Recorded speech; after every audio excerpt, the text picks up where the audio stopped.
Earth Day, the first Earth Day, on 22nd of April, 1970, I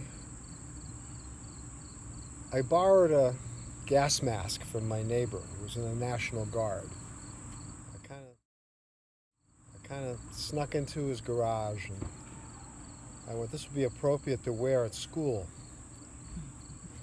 on that day, which I did, and I wore it all day long.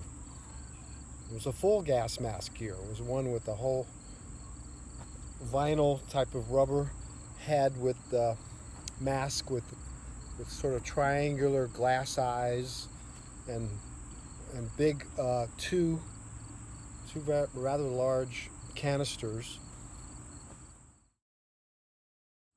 to say protect you from the pollution, which we were basically protesting or signifying on that day. It was more of a pollution. We were dealing more with air pollution, especially with cars. Where were you when you did that? I was in high school in New Rochelle, which actually was the first strike of COVID in New York State. And it became, my neighborhood actually got in the front page of the New York Post. But that's, now we're going way into the future, well, actually in the recent past.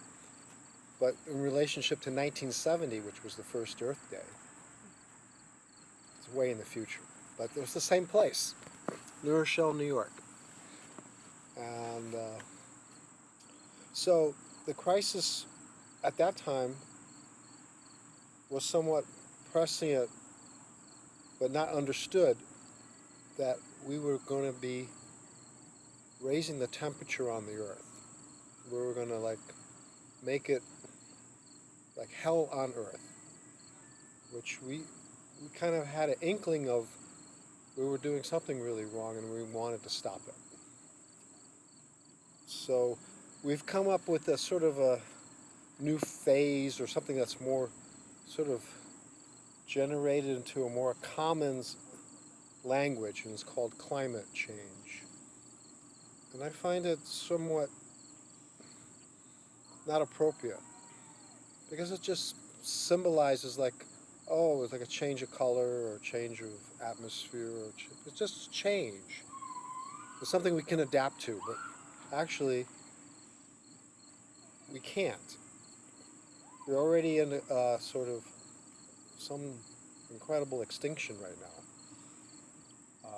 that this planet has experienced on certain millennia of time.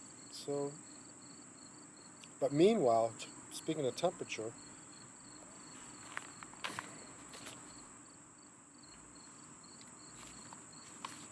what is that?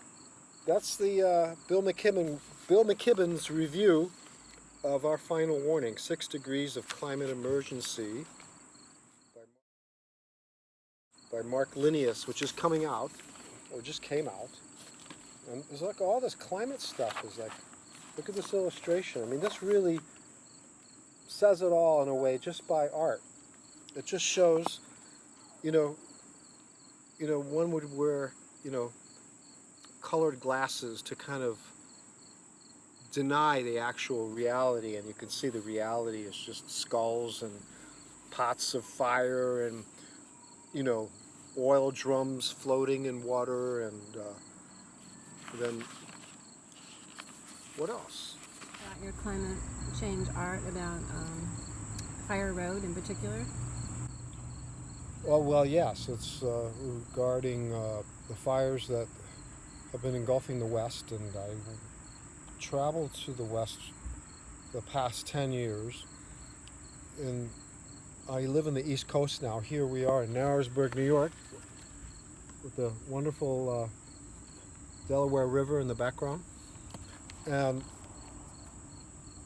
I was thinking of moving out west in my latter part of my life, my last phase of life here on the planet. My friends and my brother live out there, and I thought it would be a good place to settle, rest my bones, so to speak. But in all my travels there, things were burning. Planets burning. but especially there.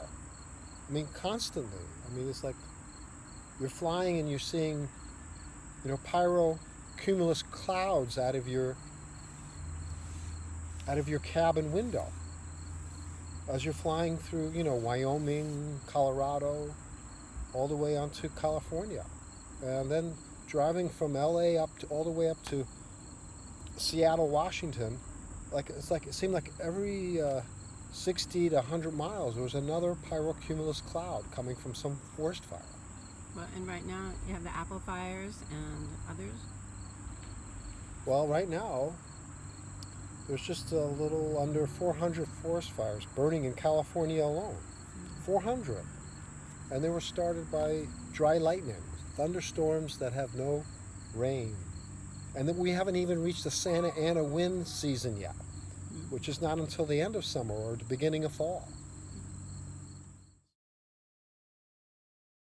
So in your artwork, I know you're expressing the stage of disaster that we're in, but it's also beautiful artwork. So can you talk a little bit about your process? Your painting process? Well, reality can be terrifying, and art can be redeeming. So it's a way of trying to ameliorate, but also making one also aware. And that can be done through visual, through writing, through words and poetry, which can derive from reality but then transform it and make it an awareness, a beauty, or a terrible beauty, as some poets have referred to. And so that's what it sort of is. It is a horrible beauty. It's like it's sort of like in this issue, Bill McKibben doesn't refer to beauty at all, except for the eyeglasses, which is like, through rose-colored glasses, so to speak.